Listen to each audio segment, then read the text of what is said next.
Não são novidades, António. Talvez sejam novidades para quem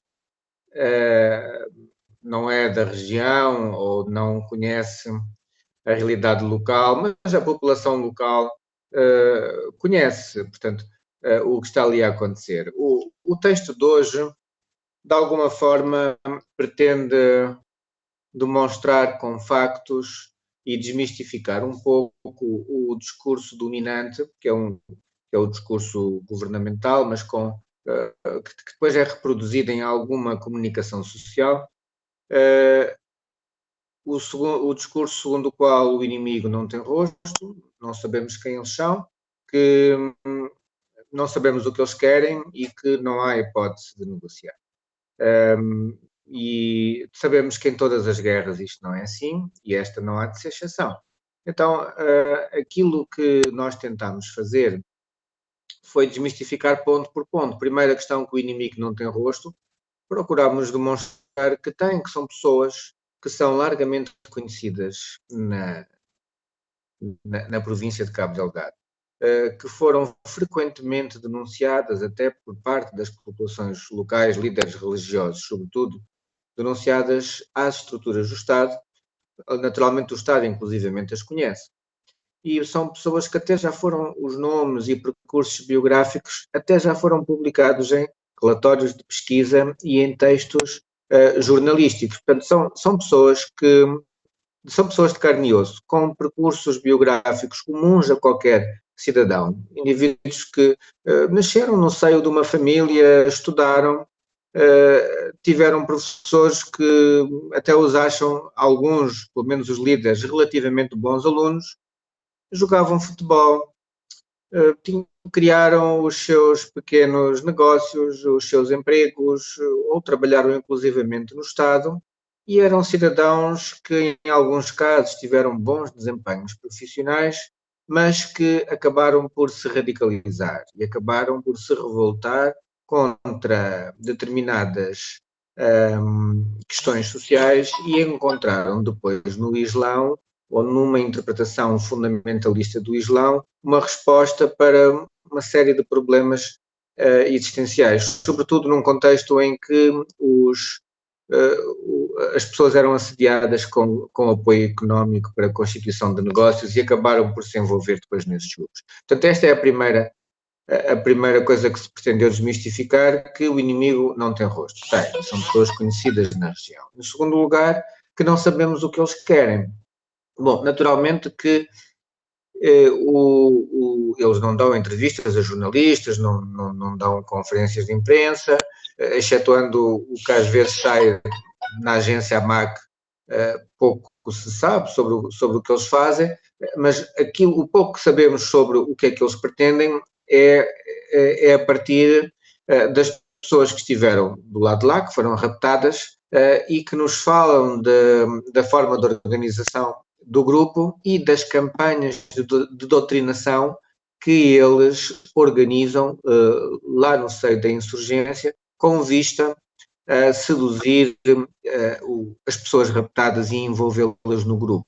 Então, durante esses encontros, que são regulares e intensivos, há uma introdução ao Islão, abordagens do Alcorão, mas depois faz-se a ponte para a realidade social, condena-se situações de injustiça social, de desigualdades, de corrupção, de polícias que exigem documentos aos cidadãos e confiscam os seus bens, situações de exploração dos mais pobres, de oportunismo, alega-se que a democracia constitui um sistema que permite que os ricos se tornem mais ricos à custa do empobrecimento e da exploração dos mais pobres, até se vão recriar e explorar mitos locais do chupa-sangue.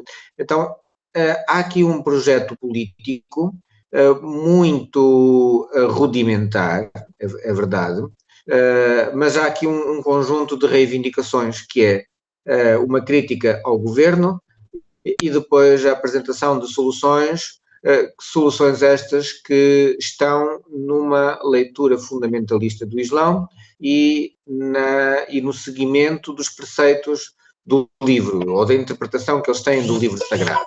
Ou seja, proibir as crianças de ir à escola, só podem ir à madraça, proibir de votar, proibir de pagar impostos, portanto a Sharia obriga a um conjunto de vestuário mais rigoroso, portanto tem ali os seus preceitos, não é?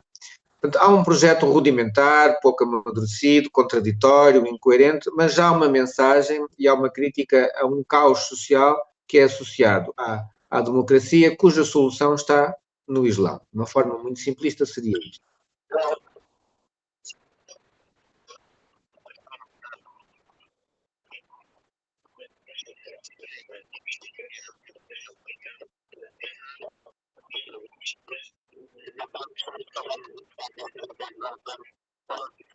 Sim. Eu não posso precisar agora, mas o número está no relatório, mas passa dos 30, 32, se não estou em erro. Pessoas raptadas, a maioria mulheres, mas também alguns homens. Mas foram entrevistadas mais pessoas que conviveram com eles, antigos vizinhos, antigos professores, antigos colegas que jogaram futebol, superiores hierárquicos, portanto, inclusivamente algumas pessoas que foram também com quem se falou, que têm familiares na insurgência. Portanto, yeah. Então o grupo tem.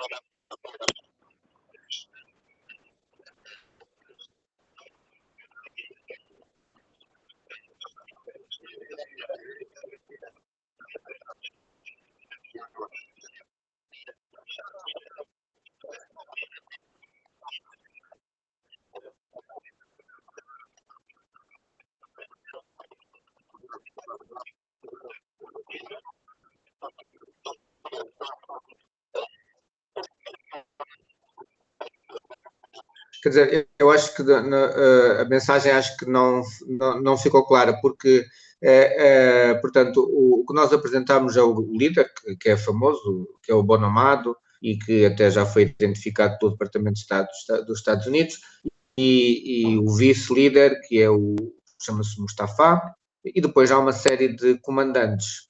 Comandantes estes que têm depois os seus homens e têm uma relativa autonomia para trabalhar em alguns lugares. Um deles chamámos de Maulana, mas há outros que por acaso nem colocámos no estudo, depois acabaria por ficar muito extenso, só pusemos estes 4, porque achamos que seriam figuras ou mais proeminentes ou mais curiosas. Essa Rosa Kassam, ela é natural de Mocojo, ali de uma aldeia em Mocojo, no distrito de Macomia. E ela tem um papel proeminente em 2 aspectos. Primeiro, porque participa no recrutamento de mulheres. Ela é responsável por muito recrutamento, ou foi por muito recrutamento de mulheres. Depois, porque ela tem um papel de liderança entre as mulheres.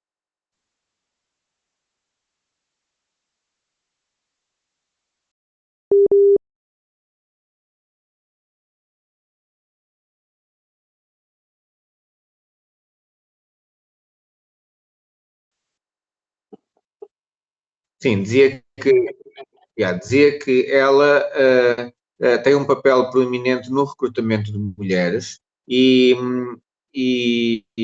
portanto, tem um ascendente sobre as mulheres que lá estão no grupo. Portanto, é uma espécie de líder feminina entre as mulheres. Agora, eu já ouvi relatos de mulheres em combate a darem ordens. Não sei se seria a Rosa Kassam, mas creio que não, creio que seriam outras. Portanto, isto só para mostrar que a guerra, esta guerra é uma guerra muito complexa, que é uma típica guerra de guerrilha, de camuflagem, onde há o apoio e envolvimento da população e onde as mulheres assumem também um papel complexo de vítimas, por um lado, mas por outro lado também de atoras neste processo, não é?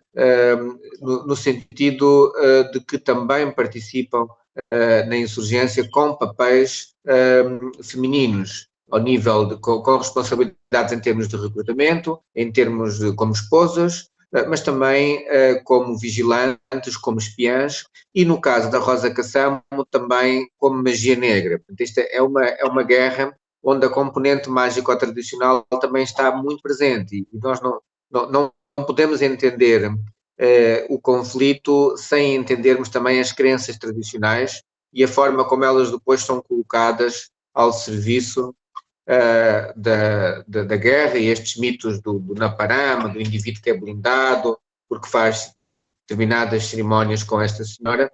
E, sim, de facto, no norte, bem, a província de Cabo Delgado é uma província muito heterogénea. Temos a costa, temos o interior, temos o Planalto norte e temos a zona sul. Portanto, a província não é homogénea.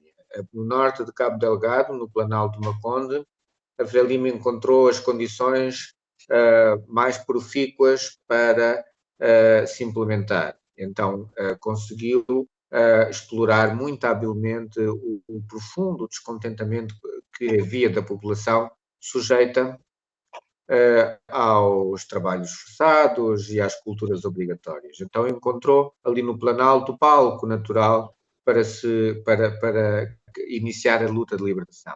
Mas a sul do rio Messalo, onde depois foram criados os aldeamentos coloniais e onde a população maioritariamente era mapua, nessas zonas a aderência da Frelimo foi menor. E inclusivamente os relatos demonstram que quando a Frelimos atravessou o rio Messalo, teve dificuldades, inclusivamente em ataques a vários aldeamentos coloniais, enfrentaram muita resistência, inclusivamente por parte das milícias africanas que defendiam os aldeamentos. Já na costa, o envolvimento também foi dúbio, ou seja, se o envolvimento de setores da sociedade de Maconde foi espontâneo e se foi nos Macondes que a Frelimo encontrou um grupo que se envolveu fortemente na Frelimo. Já na costa, sobretudo na parte islâmica, a adesão não foi assim tão em massa. Então, isto significava que muitos dos líderes muçulmanos, que apesar de serem contra o sistema colonial, e apesar de terem muitas ideias de independentistas que vinham da Tanzânia, para eles a independência não significava aquele projeto laico, modernista de Mondlane e da Frelimo, mas representava sobretudo uma possibilidade deles poderem exercer a sua muçulmanidade, num cenário em que havia uma concordata entre a Igreja Católica e o Estado colonial e que dificultava a criação de mesquitas, havia um grande controle e uma grande desconfiança por parte do Estado colonial em relação às populações islâmicas na costa. Então, é no pós-independência, esta adesão ou não das pessoas à luta de libertação traduziu-se na maior ou menor distribuição de recursos de poder. Então, no pós-independência, determinados grupos macondes, os que participaram na guerra, foram favorecidos. Aqueles, mesmo entre os macondes, aqueles que estavam na Tanzânia e que estavam envolvidos na Frelimo, tiveram um tratamento diferente daqueles que estavam na Tanzânia, mas que não estavam envolvidos com a Frelimo. Então, a seguir à independência, houve ali uma distribuição dos recursos em função da lealdade que tinha sido dada durante a luta de libertação. Então, cria-se, no pós-independência, uma ideia de filhos identiados que chegou até hoje, e que foi depois, e que cresceu depois quando da introdução do subsídio de antigo combatente. Isto foi um assunto muito grande, porque salientou, e é um subsídio simpático, que representa mais do que um salário mínimo. Portanto, ali no campo é muito dinheiro. Então, isto permite claramente ver a diferenciação social em várias zonas de Cabo Delgado, com base em quem tem subsídio de anticombatente ou quem não tem. Normalmente esses são indivíduos que têm empregados,